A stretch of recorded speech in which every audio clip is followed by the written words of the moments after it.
So we're going to go straight to our first speaker, and someone I can't speak highly enough of. Whenever he goes on holiday to Europe, he comes back with one, if not two suitcases, literally stuffed with cigarettes, literally thousands of them, all for his own personal use. When he's not smoking, he writes a regular column for The Times. He's also a regular guest on programmes such as Question Time, Newsnight, Sky News and the Today programme. He is, of course, the Director General of one of our finest think tanks, and which I understand will soon be running the country, according to some reports. Ladies and gentlemen, we are delighted he's here tonight, so please welcome to the stage Mr. Mark Littlewood, Director General of the Institute of Economic Affairs. Simon, thank you so much. 40. Wow. In 1932, the American psychologist Walter Pitkin published the self-help book, Life Begins at 40. Pitkin stated confidently, life begins at 40. This is the revolutionary outcome of our new era. Today it is half a truth. Tomorrow it will be an axiom. What a total load of bollocks. By the age of 40, you ache. You may be smarter from the knocks you've taken, but you're not fitter, you're not leaner, especially if you drink and smoke as much as I do. But you are probably better equipped to deal with the challenges and tasks that you then face. And I think that is true of Forrest today. In 1979, when Forrest was born, it was more of a kind of live fast, die young sort of culture. We don't really have that today. I wear a Fitbit that sort of measures my heart rate and tells me what to eat. I can remember when I turned 40, I decided I had to go for a medical and plug into this health application program. How much do you smoke? How much do you drink? Do you have 5 a day? Which I thought was a cigarette measurement. I didn't know that was about fruit and veg. How much exercise do you take? And then it's supposed to pump out your life expectancy. How many years are you likely to live to? So I did that when I was 40, and it told me I was likely to live to the age of 36. I can just about remember 1979. I was 7.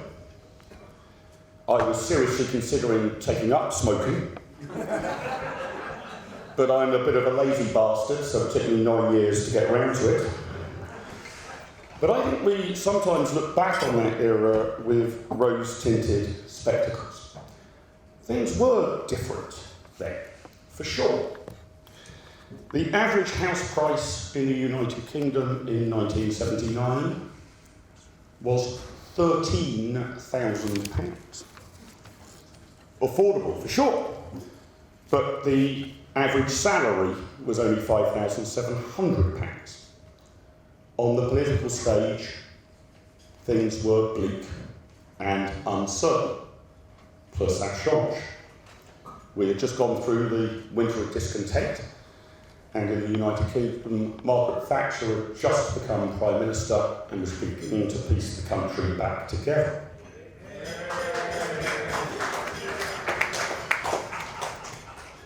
In cultural terms, things were truly, truly grim.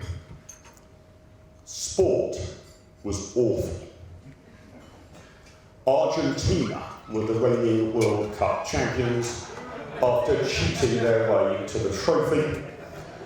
England had actually even failed to qualify for that tournament. Domestically in football, Liverpool in 1979 were Football League champions. The last time that happened, as far as I can remember.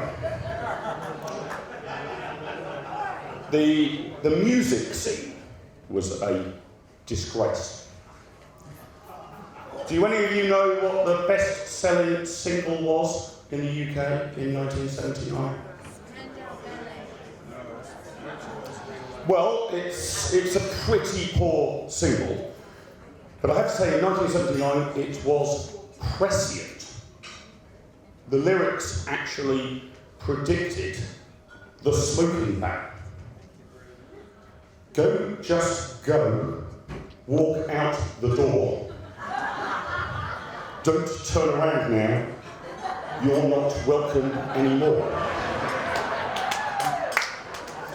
A terrible and corny song, but I rather like the title of it, I Will Survive, particularly as a 20-a-day smoker.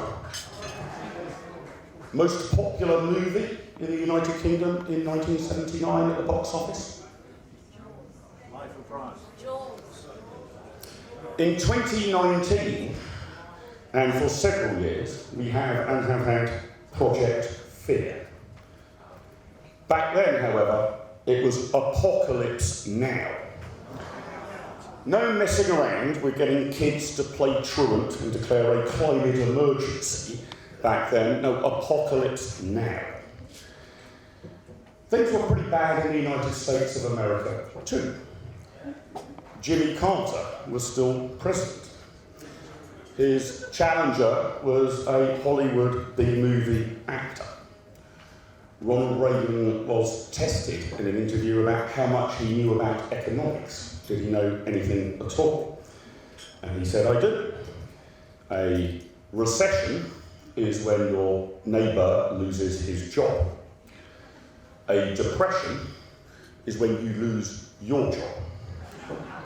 And a recovery is when Jimmy Carter loses his job. Truly, Reagan should have been the Director General of the IEA if he didn't have other things to occupy him. And of course came up with that brilliant libertarian phrase about the 9 most terrifying words in the English language. I'm from the government and I'm here to help. But what of forest? What are the rights of smokers? How have things changed for this crusade and this movement since 1979?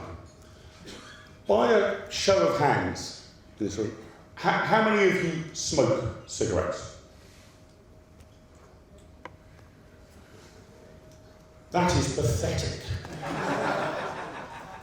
In 1979, 40% of adults smoke. But let me put it another way. How many of you don't smoke cigarettes?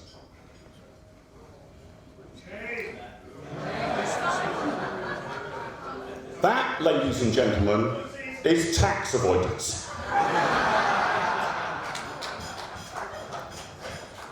How many of you used to smoke cigarettes but no longer smoke cigarettes? That is aggressive tax avoidance. But are we defeated? Are we losing? Are we going to continue to lose?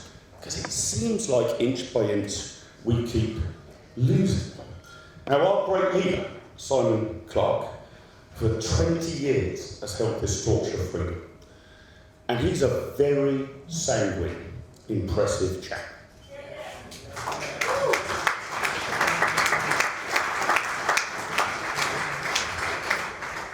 As a Dundee United supporter,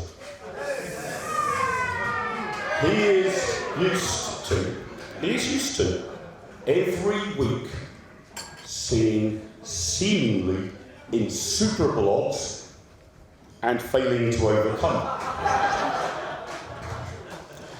But he shrugs his shoulders, he moves on, he's sanguine about it. He's interested, I think, in winning the war, not just the battle. And we have lost some battles. You mentioned, Simon, plain packaging. We have the ban on smoking in public places. We've had the advertising and marketing bans. We've had higher and higher taxes placed. But you know what? I think we may be losing some battles. But I think we could win the war. I think the nannying, controlling health lobby have won some battles, but at great cost. I think their victories could be Pyrrhic. The term Pyrrhic victory alludes to King Pyrrhus from AD 279. he lost the best of his officers and many of his troops, even though he supposedly won a battle. Another such victory, he said, and we are lost. And I think this will eventually happen to the public state nannies. They are winning battles, but I think Forest will win the war.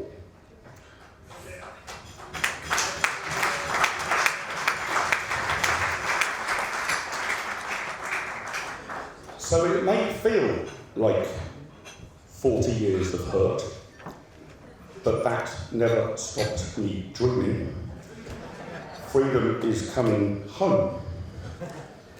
40 isn't when life begins, but it's an important marker. The great 19th century German philosopher, Arthur Schopenhauer, I think summed it up brilliantly. The first 40 years of life give us the text. The next 30 supply the commentary. Thank you, Forest, for 40 years of fighting for our rights. Thank you, Simon, for your 2 decades of leadership of this organisation. Fellow smokers, lovers of freedom, let's not worry about the tactical battles we may have lost.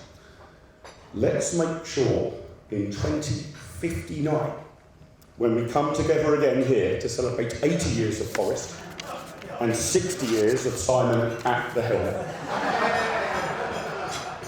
that we are able to light up, drink up, and reflect that the battle for freedom has been won.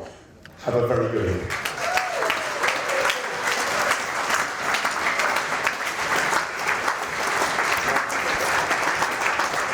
Thank you, Mark Littlewood.